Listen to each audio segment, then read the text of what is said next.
উত্তরাখণ্ডের চামোলিতে রেল দুর্ঘটনা, দুটি লোকো ট্রেনের সংঘর্ষে আহত অন্তত 60 জন। বিষ্ণুগড় পিপলকোটি জলবিদ্যুৎ প্রকল্পের মধ্যে সুড়ঙ্গে রেল দুর্ঘটনা। কর্মীদের শিফট পরিবর্তনের সময় দুটি লোকো ট্রেনের মধ্যে সংঘর্ষ হয় বলে রেল সূত্রে খবর। দুর্ঘটনায় আহতদের মধ্যে কয়েকজনের অবস্থা আশঙ্কাজনক। উত্তরাখণ্ডের চামোলিতে রেল দুর্ঘটনা, দুটি লোকো ট্রেনের সংঘর্ষে আহত হয়েছেন অন্তত পক্ষে 60 জন। বিষ্ণুগড় পিপলকোটি জলবিদ্যুৎ প্রকল্পের মধ্যে সুড়ঙ্গে এই রেল দুর্ঘটনা ঘটে। কর্মীদের শিফট পরিবর্তনের সময় দুটি লোকো ট্রেনের মধ্যে সংঘর্ষ হয় বলে রেল সূত্রে খবর। আহতদের মধ্যে বেশ কয়েকজনের অবস্থা আশঙ্কাজনক বলে জানা যাচ্ছে।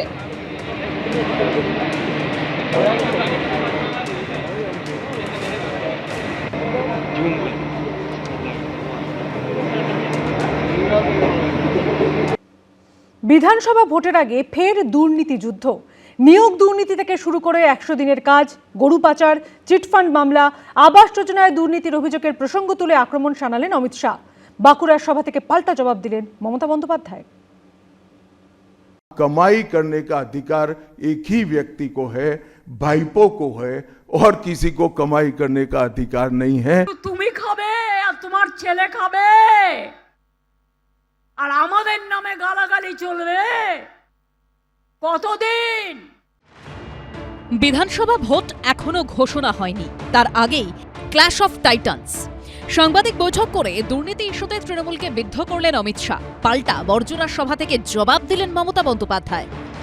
ममता बनर्जी के शासन में सिंडिकेट, तोलबाजी, कटमनी, न केवल वो सिस्टम को बढ़ावा दिया है, यहाँ कमाई करने का अधिकार एक ही व्यक्ति को है, भाईपो को है, और किसी को कमाई करने का अधिकार नहीं है। सब में हिस्सेदारी देनी पड़ती है। भारतीय जनता पार्टी किसी भी एजेंसी के काम में दखल नहीं देती है। एजेंसी जो न्यायिक काम होगा वो जरूर करेगी, किसी से डरेगी भी नहीं, किसी को बचाएगी भी नहीं। আজকে তুমি ক্ষমতায় আছো, এজেন্সি দেখাচ্ছ, যাকে ইচ্ছা অ্যারেস্ট করছো। কই বিজেপির চোর ডাকাতকে তো অ্যারেস্ট করো না? ছাত্রুল মা, শিক্ষক নিয়োগ দুর্নীতি, পুর নিয়োগ দুর্নীতি, রেশন দুর্নীতি, কয়লা পাচার, গরু পাচার থেকে 100 দিনের কাজে দুর্নীতি সহ পার্থ চট্টোপাধ্যায়ের বান্ধবীর ফ্ল্যাট থেকে টাকার পাহাড় উদ্ধার নিয়ে আক্রমণ শানালেন অমিত শাহ। बोझवेली चिटफंड घोटाला, कैश फॉर क्वेरी घोटाला, एसएससी घोटाला, नगर पालिका नगर नियम का भर्ती का घोटाला, गाय तस्करी का घोटाला, राशन पीडीएस का घोटाला, मनरेगा का घोटाला, पीएम आवास का घोटाला। ममता बनर्जी इस बात का जवाब दे सकती है कि आपके मंत्रियों के ठिकाने पर से 27 करोड़ रुपया मिलता है, आपकी कोई अकाउंटेबिलिटी नहीं है। पार्थो चैटर्जी जेल में जाते हैं, ज्योति प्रिय मलिक जेल में जाते हैं, अनुव्रत मंडल जेल में जाते हैं, जीवन कृष्ण शाह जेल में जाते हैं, माणिक भट्टाचार्य जेल में जाते हैं, चंद्रनाथ सिन्हा जेल में जाते हैं, कुणाल घोष 3 साल जेल में रहकर आते हैं। যদি আমার মন্ত্রীরা 4 জন চুরি করে থাকে, আপনি জেল খাটিয়েছেন 4 বছর 5 বছর। আপনার কজন মন্ত্রীকে জেল খাটিয়েছেন? আপনি কবার জেল খেটেছেন এত লোককে খুন করার জন্য? নিজের বেলায় স্বার্থসিদ্ধি আর অপরের বেলায় ঘেচু।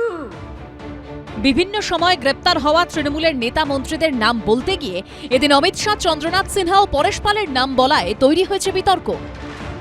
তারা ভাবছে চমকিয়ে ধমকিয়ে তারা ভোট করবে, তা এটা বাংলা, অন্য কোনো রাজ্য নয়। এই বাংলার মাটি অনেক শক্ত, আমরা কেউ ভয়ে ভীত নয়। প্রায় 1 যুগ আগে সারদা চিটফান্ড মামলায় কুণাল ঘোষের গ্রেপ্তারের প্রসঙ্গও টেনে এনেছেন কেন্দ্রীয় স্বরাষ্ট্রমন্ত্রী। খুনের মামলায় জেলে গেছিলেন, তো আমাদেরও বিচার টিচারগুলো শেষ হতে দিন। ওই তথ্যগুলো তো মানে এইগুলো তো ওনাকে কেউ না কেউ লিখে দিয়েছে বা বলে দিয়েছে, তো ফলে যার উপর রাগ আছে তাদের বলে দিচ্ছে, আর যার উপর রাগ কম তাদের নাম বাদ দিচ্ছে। হ্যাঁ, তো ফলে এগুলো উনি বলছেন, কিন্তু উনি কি বলছেন উনি নিজেও জানেন না। একটা তালিকা যোগ করা উচিত ছিল। उसको खिलाफ तो एलिगेशन था, लेकिन अरेस्ट अवॉइड करने के लिए वो लोग भाजपा में आ गए, वो वही लिस्टটা উনি পড়তে ভুলে গেছেন। দুর্নীতি ইস্যুতে তৃণমূলকে কটাক্ষ করেছে কংগ্রেস। বিজেপির মনে মমতা বন্দ্যোপাধ্যায়, আগামী দিনেও মমতা বন্দ্যোপাধ্যায় যাতে বাংলার গদিতে আসীন থাকে, এটাই তো অমিত শাহ নরেন্দ্র মোদীর বক্তব্য, চাহিদা। মাঝখান থেকে এই বাংলার বিজেপি চক্রান্তের শিকার, তাদের নেতৃত্বের চক্রান্তের শিকার। এত মমতার ওপরে এত মমতা ভারতীয় জনতা পার্টির যে নিজের বিজেপি রাজ্য শাখার ওপরেও অত মমতা নেই। আর এদিনই বিজেপির কোর কমিটির বৈঠকে দলের নেতাদের একাংশ অমিত শাহকে বলেন, নরেন্দ্র মোদী ও মমতা বন্দ্যোপাধ্যায় সেটিং রয়েছে বলে একটা ধারণা তৈরি হয়েছে। অমিত শাহ জবাবে বলেন, আপনারাও কি সেই ধারণা রাখেন? এত টাকা খরচ করা হচ্ছে, এত লোক বাইরে থেকে এসে কাজ করছেন, অন্য রাজ্যের সাধারণ সম্পাদকরা পশ্চিমবঙ্গে পড়ে আছেন দিনের পর দিন, আমি 3 দিন এখানে বৈঠক করছি, সেটিং থাকলে এসব হতো? তাহলে আপনারাই বলুন, সবাইকে তুলে নিই, আপনারা ওই ধারণা নিয়ে ভোটে লড়ুন। আশাবুল হোসেন, দীপক ঘোষ ও ভাস্কর মুখোপাধ্যায়ের রিপোর্ট, এবিপি আনন্দ। দুর্নীতি ইস্যুতে অমিত শাহ বলছেন, এজেন্সির কাজে হস্তক্ষেপ করে না বিজেপি। আর অন্যদিকে অনুপ্রবেশ প্রসঙ্গে বলতে গিয়ে মমতা বন্দ্যোপাধ্যায় বলছেন, আমরা পুলিশকে বলি না, আমাদের কথায় চলো।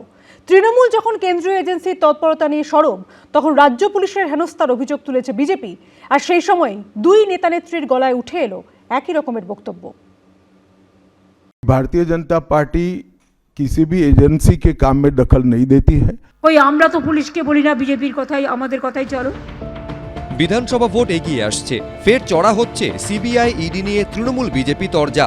একদিকে তৃণমূলের অভিযোগ, ভোট এলেই বেড়ে যায় এজেন্সির তৎপরতা, আর পুরোটা হয় বিজেপির অঙ্গুলি হেলনে। অন্যদিকে তৃণমূল সরকারের বিরুদ্ধে পাল্টা পুলিশ দিয়ে হেনস্থার অভিযোগে সরব হয় বিজেপি। আমি বিএসএফ এর বিরুদ্ধে নই, আমি সিআইএসএফ এর বিরুদ্ধে নই, আমি সিআরপির বিরুদ্ধে নই, আমি এজেন্সির বিরুদ্ধে নই, কিন্তু তাদের বলবো ইম্পার্শিয়ালি কাজ করতে। যদি বিজেপির কথাই চলে তাহলে তো বলতেই হবে। কই আমরা তো পুলিশকে বলি না, বিজেপির কথাই আমাদের কথাই চলো। তারা নিজের মতো করে, যতটা পারে করে। দুর্নীতির অভিযোগের তদন্ত নিয়ে অমিত শাহর বক্তব্য, বিজেপি কোনো এজেন্সির কাজে হস্তক্ষেপ করে না। भारतीय जनता पार्टी किसी भी एजेंसी के काम में दखल नहीं देती है। एजेंसी जो न्यायिक काम होगा वो जरूर करेगी, किसी से डरेगी भी नहीं, किसी को बचाएगी भी नहीं। আত্মরক্ষার্থে কেন্দ্র সরকার এবং রাজ্য সরকার বস্তুতপক্ষে স্ট্র্যাটেজিক্যালি এই স্টেটমেন্টগুলো করেছেন। মানে এটা একটা স্ট্র্যাটেজিক্যালি ডিফেন্সিভ স্টেটমেন্ট, রণকৌশলভাবে আত্মরক্ষার্থে এই কথাগুলো বলেছেন। ভোট এখনো কয়েক মাস বাকি, কিন্তু এখন থেকেই চরমে রাজনৈতিক উত্তাপ। দীপক ঘোষ, আশাবুল হোসেন, সন্দীপ সরকার, এবিপি আনন্দ। এবিপি আনন্দ, এগিয়ে থাকে, এগিয়ে রাখে।